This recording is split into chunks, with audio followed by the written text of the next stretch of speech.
happy to be here. Shout to Asylum. Appreciate you guys for hosting us. Let's give a round of applause to the studio. My first time in North Carolina. How do you deal with that? Because, you know, okay. Manager to contact. I love it. Do you want the bad news or the good news first? I'll give you the bad news first. If you sample someone else's piece of work and you sell it and you generate income from it, you are liable to get sued. I mean, you're not gonna like get thrown in jail or anything, but you're not doing something that's legal technically. So that's the bad news. So if you sample something, if you're not gonna clear it, you're always gonna be vulnerable. The good news is that, and this is just sort of my piece of advice if you're sampling, first of all, I think you should always treat the song first, prioritize the song first. So if you're sampling music and that's your thing and you feel like the song is amazing with the sample, keep the sample and say fuck it and like just go for the song. You're probably gonna get the publishing owners of the song you sampled gonna come knocking on your door and say, hey, that's our song. Yeah, hey, that's it. Yep. You know what I mean? Contact you and say, hey man, you owe us some bread. And what you're gonna do is you're gonna pay them their bread. But you have a hit song now. That's true. That's the way I look at it. You got a hit. So then what matters is what you do right after that. What you lose, you'll gain more out of. So don't be afraid to sample. That's the way I look at it. So just go for it. Are you worried that your style of music is not relevant? Is that the thing, or you don't give a fuck about that? No, I don't give a fuck, but I think sometimes that's what holds me back. The reason why I asked is because you're locked into your sound. You know what you want to do.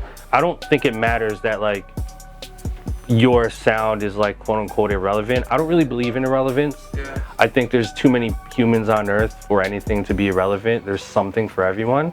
I think like the first step is to just like fuck all that shit and like just make the music that you love. Cause I mean you're an MC, like you have bars, so you know what kind of music you want to make.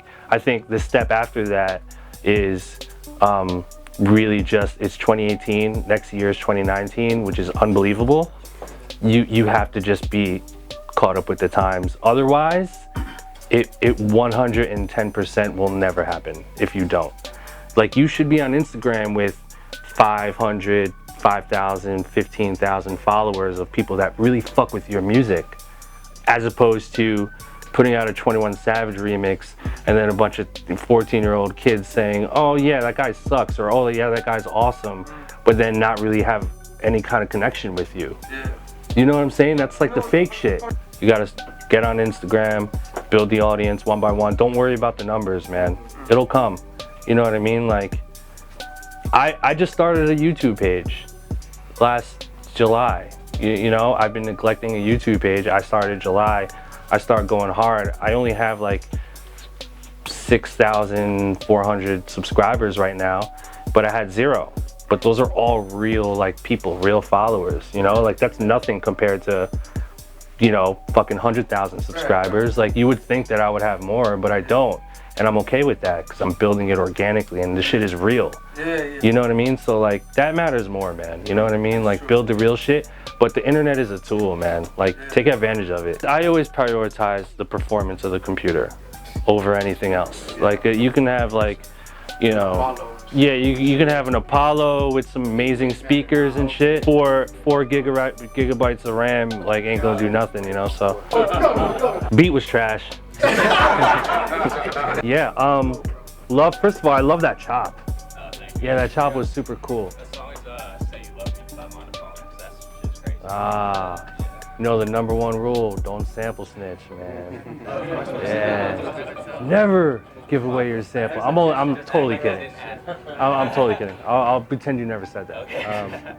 But yeah, I love the way you chopped that sample. Like the way you used the vocal was really smart, and I really like the effect you put on there. It's like kind of like a telephone effect a little bit.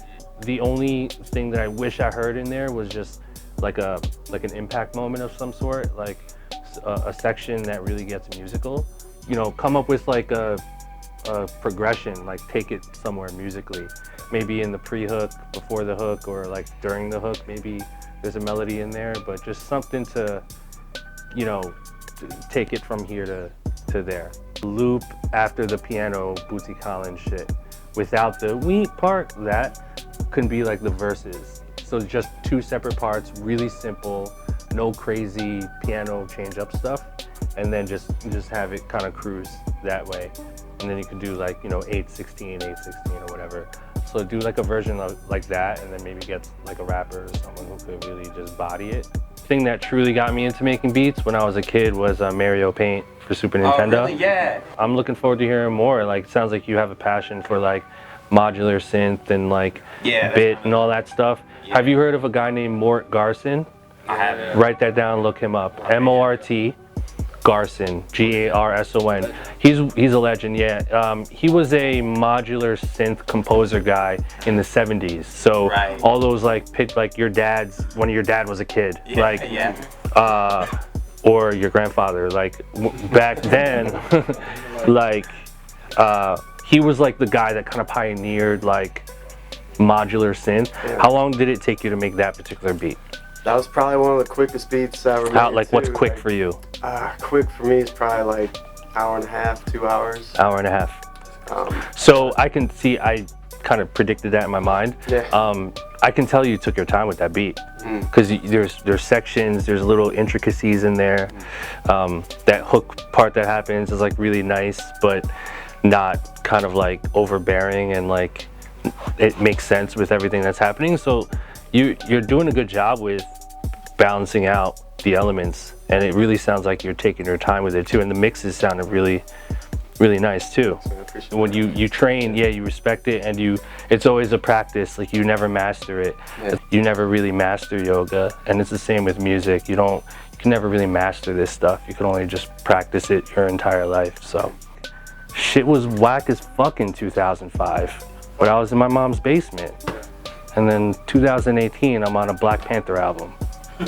And Lance, and you know, those kind of, I want to work with them. Those It's good. I didn't hear Illmind. That's cool at all. Yeah. Well, Illmind, man. Illmind's a given, man. It's all good. I like Anderson. He alright. Nah, let me tell you guys something about social media. Like, you know, like back in the 90s, even like the 2000s, when it was like, you know, MTV, TRL. You guys remember TRL? Yeah. Like, if you weren't on the TRL countdown, you weren't mainstream. And so the only sources of exposure as an artist or a producer or anyone would be either like being on MTV or BET, or like being on actual broadcast radio. What's like the big station out here? The hip hop station? 103.3. Yeah, so like being on 103.3 would be like the only way to like get exposure. And that was based on just like a small handful of people, whether it was a label or the people that own the radio stations, and then there's payola and all this shit, right? And so the people that didn't have deals or didn't have money weren't able to really have any kind of voice. All of that shit is irrelevant, and it's all gone, guys. It's completely gone, and every year that goes by, social media becomes more and more powerful. So what's happening now is, it's like my man Gary Vee says, everything is just underpriced attention. Like, posting up a song on SoundCloud and then getting 1,000 plays may not sound like a lot, but that's a huge deal. Imagine a room of 1,000 people. Can you envision that in your mind? A field of 1,000 people, and then imagine all 1,000 of those people heard your music, which is happening in real time. So you guys have to really start, all of us have to really start valuing the attention that we actually get on social media, and how fucking huge of a deal it is, man. It's a really, really, really, really, really big deal. I'm not gonna say that. I don't know if this is everybody's situation, but he's dealing with a 9 to 5. I'm dealing with a 9 to 5, and I'm pretty sure other people are dealing with a 9 to 5. How do you like just decide to go full time with him? You know your car note due, you know you got rent. You know what I'm saying? Like, how do you like determine whether you should do this full time, or should I just wait? there's a lot of layers that go into it. Right. I can only speak on that based on my own experience, so I'm going to go ahead and do that. Whatever, all of us have our own different situations. We have, some of us have kids, some of us are in school, some of us have day jobs, whatever the case may be. Whatever cards were dealt with us individually. The thing that's true with all of us in this room is whatever amount of time we put into our passion will yield results based on how much time we put in. So if you're doing this, if you have a full-time job and you put in, let's say 10 hours a week in music, then, and which is what, part-time, right? 10 hours part-time? Then the results you'll get are probably just going to be part-time results. And that's just a reality that you will have to live with. So the reality of this thing is that, you know, part-time work equals part-time results. Full-time work equals full-time results. I believe that there is no perfect situation to quit a job and pursue your passion. I'm not telling you to like quit your day job now, but the best time to do it is now.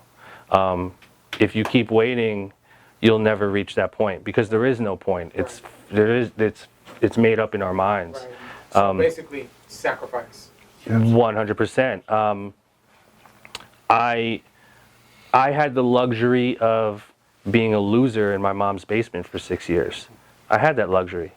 I quit school. I had a lot of pressure on me from my parents. You know, my parents are immigrants. I'm Filipino.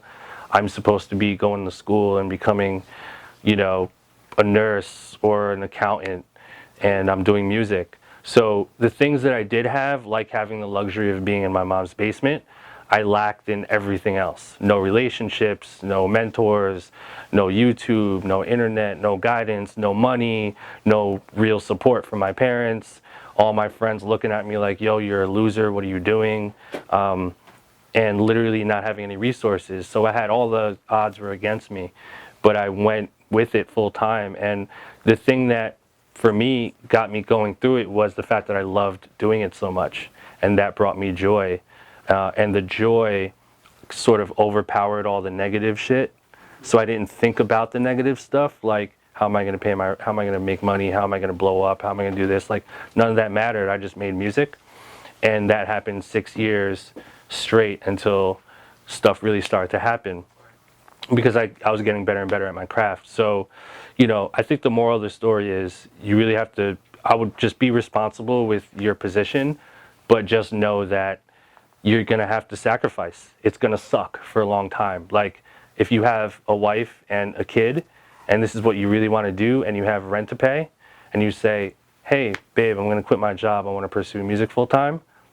Yeah, that's what you're going to do, and you're going to eat shit, and your wife is going to kill you, and you're going to sleep on the couch, and you might not be able to put food on the table for a couple months, which really is terrible. But yes, you're going to do that. You're going to do that, and it's going to suck, and you're not going to know what's going to happen, and your bank account's going to start depleting, and reality will set in, and then your parents are going to be like, "What the fuck are you doing? Why'd you do that?" Like, you know, it's going to suck. Yes, it will suck, but you will be doing this full time, and that's it, and your results will come. So that's it. That's the reality. Okay. You got to eat shit. It's gonna suck. That's just what it is. There's no right or wrong. How many of you guys have taken that leap? Anyone in here? Cut the cord, jump, suffer. Endure it. Cut the cord, jump, suffer. Endure it. Let your lights get cut off. Let your water get cut off. Let it all happen. Let it all hit the fan. The minute that you realize that hell, bro, you'll see how much it means to you. You'll hold on to it so much tighter. And every little victory will propel you so much further. I promise you, really will. Real shit. I appreciate that. Yeah, no doubt. Yeah.